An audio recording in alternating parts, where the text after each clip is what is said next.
21वीं सदी में दुनिया का नक्शा बदल रहा है। जैसे जैसे पश्चिमी देश अपनी चैलेंजेस से जूझ रहे हैं, वैसे वैसे दो एशियाई जायंट्स इंडिया और चाइना वर्ल्ड स्टेज पर बड़े प्लेयर्स बनकर उभर रहे हैं।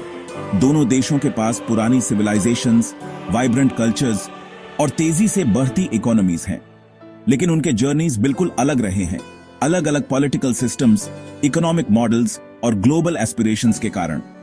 ये उनकी राइवलरी, एम्बिशंस और दुनिया के फ्यूचर को शेप करने की पोटेंशियल की कहानी है। सबके मन में एक सवाल है, असली सुपर पावर कौन बनेगा? यार सुनो, तुम्हारी अगली बड़ी जीत बस 3 आसान स्टेप्स दूर है, पता था। क्या आप ज्वाइन करना चाहते हो अब तक का सबसे बड़ा गिव अवे? ज्वाइन करना बहुत ही सिंपल है, बस कमेंट्स में अपना नाम लिखो, सब्सक्राइब करो और वीडियो पूरा देखो। अपना फेवरेट पार्ट बताओ और बस हो गया। विनर हम चुनेंगे एक लकी कमेंट जिस पे 0 लाइक्स हों और उसे अपने नेक्स्ट वीडियो में अनाउंस करेंगे। तो फिर किसका इंतजार है? अभी ज्वाइन करो और तुम भी बन सकते हो यूट्यूब के सबसे बड़े गिव अवे का हिस्सा। क्या ये चाइना होगा, इकोनॉमिक पावर हाउस जिसके पास बड़ा मैन्युफैक्चरिंग बेस और असर्टिव फॉरेन पॉलिसी है? या फिर इंडिया होगा, दुनिया का सबसे बड़ा डेमोक्रेसी, यंग पॉपुलेशन से एनर्जाइज्ड और टेक्नोलॉजिकल प्रोग्रेस से ड्रिवन? इसका जवाब दोस्तों अभी साफ नहीं है। ये टाइम के खिलाफ रेस है, रेजिलियंस का टेस्ट है और ह्यूमन एम्बिशन की पावर का प्रमाण है। इंडिया और चाइना दोनों के पास रिच हिस्ट्री है। दोनों एंशिएंट सिविलाइजेशंस के वारिस हैं, जिन्होंने ह्यूमन सिविलाइजेशन पर गहरी छाप छोड़ी है। फिर भी 20वीं सदी में उनके रास्ते अलग हो गए। सदियों के कॉलोनियल रूल के बाद इंडिया एक वाइब्रेंट डेमोक्रेसी बनकर उभरा, प्लूरलिज्म, इंडिविजुअल लिबर्टी और रूल ऑफ लॉ को अपनाया। दूसरी तरफ चाइना ने कम्युनिस्ट रेवोल्यूशन की शुरुआत की, एक सेंट्रलाइज्ड ऑथोरिटेरियन सिस्टम अपनाया जिसने इंडिविजुअल फ्रीडम्स पर स्टेट कंट्रोल को प्राथमिकता दी। इन अलग अलग पॉलिटिकल सिस्टम्स ने उनके ट्रेजेक्टरीज को आकार दिया है। इंडिया के डेमोक्रेटिक इथोस ने मेसी और कैओटिक होने के बावजूद एक vibrant civil society, free press और डायनामिक एंटरप्रेन्योरियल स्पिरिट को बढ़ावा दिया है। चाइना के सेंट्रलाइज्ड सिस्टम ने रैपिड इकोनॉमिक ग्रोथ और इंफ्रास्ट्रक्चर डेवलपमेंट को इनेबल किया है, लेकिन इंडिविजुअल लिबर्टीज और पॉलिटिकल डिसेंट की कीमत पर। ये फंडामेंटल डिफरेंसेस उनके गवर्नेंस, इकोनॉमिक डेवलपमेंट और ग्लोबल एंगेजमेंट के अप्रोच को डिफाइन करते रहेंगे। इंडिया और चाइना के बीच सबसे बड़ा कॉन्ट्रास्ट उनकी डेमोग्राफिक्स में है। इंडिया अपनी यंग पॉपुलेशन के साथ दुनिया की सबसे बड़ी यंग जनरेशन का दावा करता है। 2030 तक इंडिया की आधी से ज्यादा पॉपुलेशन 25 साल से कम उम्र की होगी, एक डेमोग्राफिक डिविडेंड जिसमें इकोनॉमिक ग्रोथ और इनोवेशन की इमेंस पोटेंशियल है। दूसरी तरफ चाइना एक डेमोग्राफिक क्राइसिस का सामना कर रहा है। दशकों से चली आ रही वन चाइल्ड पॉलिसी के कारण वर्कफोर्स कम हो रही है और पॉपुलेशन तेजी से एजिंग हो रही है, जिससे सोशल सिक्योरिटी और हेल्थ केयर सिस्टम्स पर दबाव भी आएच रहा है। ये डेमोग्राफिक इम्बैलेंस चाइना के फ्यूचर इकोनॉमिक प्रोस्पेक्ट्स के लिए एक बड़ी चैलेंज है। इंडिया की यंग पॉपुलेशन जो सीखने, काम करने और कंट्रीब्यूट करने के लिए उत्सुक है, लॉन्ग रन में उसे एक बड़ा एज दे सकती है। इंडिया और चाइना दोनों इकोनॉमिक पावर हाउसेस हैं जो 21वीं सदी में ग्लोबल ग्रोथ को ड्राइव कर रहे हैं। चाइना अपने मैसिव मैन्युफैक्चरिंग सेक्टर के साथ दुनिया की फैक्ट्री बन गया है। स्मार्टफोन से लेकर सोलर पैनल्स तक सब कुछ बना रहा है।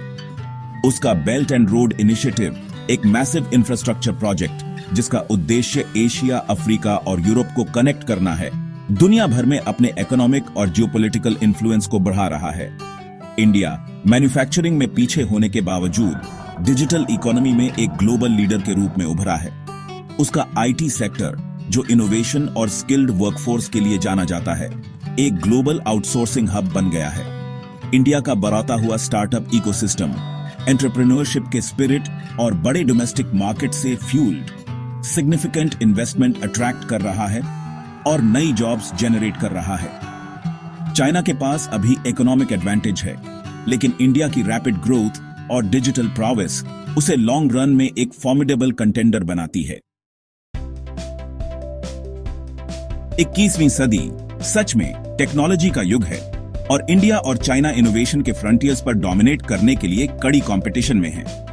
चाइना ने रिसर्च एंड डेवलपमेंट में भारी इन्वेस्टमेंट के साथ आर्टिफिशियल इंटेलिजेंस, 5G टेक्नोलॉजी और क्वांटम कंप्यूटिंग में सिग्निफिकेंट स्ट्राइड्स बनाई है। उसके टेक जायंट्स जैसे हुआवे और अलीबाबा अपने अमेरिकन काउंटरपार्ट्स के साथ सीधे कंपटीशन कर रहे हैं। इस बीच इंडिया सॉफ्टवेयर डेवलपमेंट में अपनी स्ट्रेंथ और इंजीनियरिंग टैलेंट के वास्ट पूल का लाभ उठाकर ग्लोबल टेक लैंडस्केप में अपनी पहचान बना रहा है।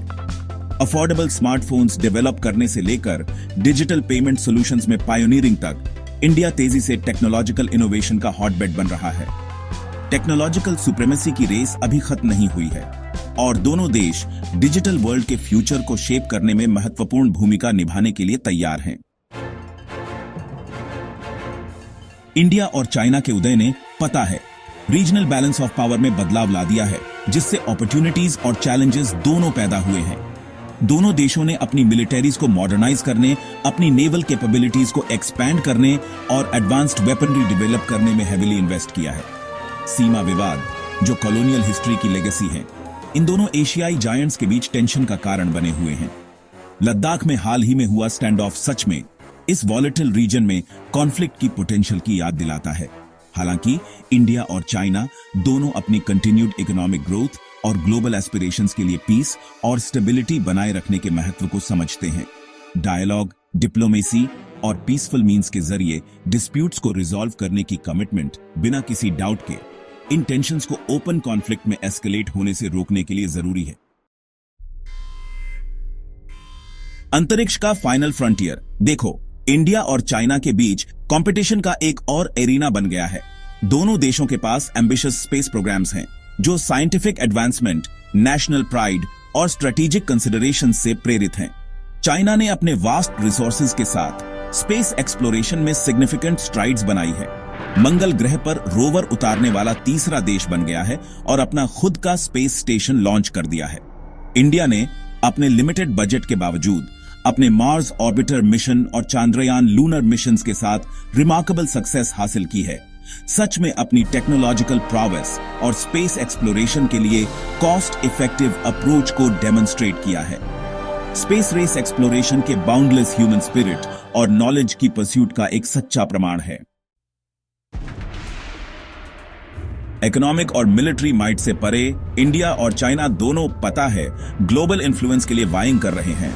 दुनिया भर में दिल और दिमाग जीतने के लिए अलग अलग स्ट्रैटेजीज एम्प्लॉय कर रहे हैं।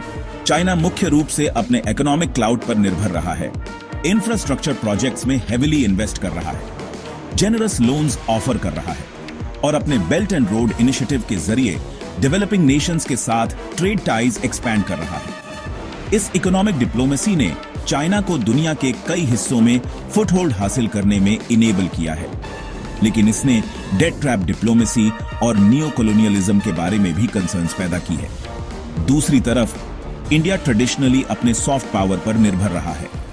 अपने एंशिएंट कल्चर, डेमोक्रेटिक वैल्यूज और ग्लोबल पीस कीपिंग में कंट्रीब्यूशंस का लाभ उठाकर गुडविल बिल्ड करता है और दूसरे नेशंस के साथ स्ट्रॉन्ग रिलेशनशिप्स फॉस्टर करता है। योग, बॉलीवुड और इंडियन क्विजीन ग्लोबल फिनोमेना बन गए हैं। इंडियन कल्चर और वैल्यूज को दूर दूर तक फैला रहे हैं। दुनिया भर में फैला इंडिया का डायस्पोरा एब्रॉड उसकी इमेज और इंटरेस्ट को प्रमोट करने में वाइटल रोल निभाता है। जैसे जैसे हम 2030 और उसके बाद की तरफ देखते हैं, सवाल यही रहता है, कौन लीड करेगा? चाइना अपने इकोनॉमिक माइट और टेक्नोलॉजिकल प्रोग्रेस के साथ आगे दिखाई देता है, हालांकि इंडिया अपने यूथफुल डेमोग्राफिक्स, वाइब्रेंट डेमोक्रेसी और ग्रोइंग इकोनॉमी के साथ ग्लोबल लीडर के रूप में उभरने की इमेंस पोटेंशियल रखता है। इंडिया की सक्सेस उसके डेमोग्राफिक डिविडेंड को हार्नेस करने, इनोवेशन को फॉस्टर करने, इंक्लूसिव ग्रोथ को प्रमोट करने और अपने इंस्टीट्यूशंस को स्ट्रेंथन करने की एबिलिटी पर डिपेंड करेगी। अगर इंडिया अपने चैलेंजेस को ओवरकम कर सकता है और अपनी स्ट्रेंथ्स का फायदा उठा सकता है, तो उसके पास न सिर्फ एक ग्लोबल सुपर पावर बनने की, बल्कि 21वीं सदी में डेमोक्रेसी, प्लूरलिज्म और सस्टेनेबल डेवलपमेंट का बीकन बनने की भी पोटेंशियल है।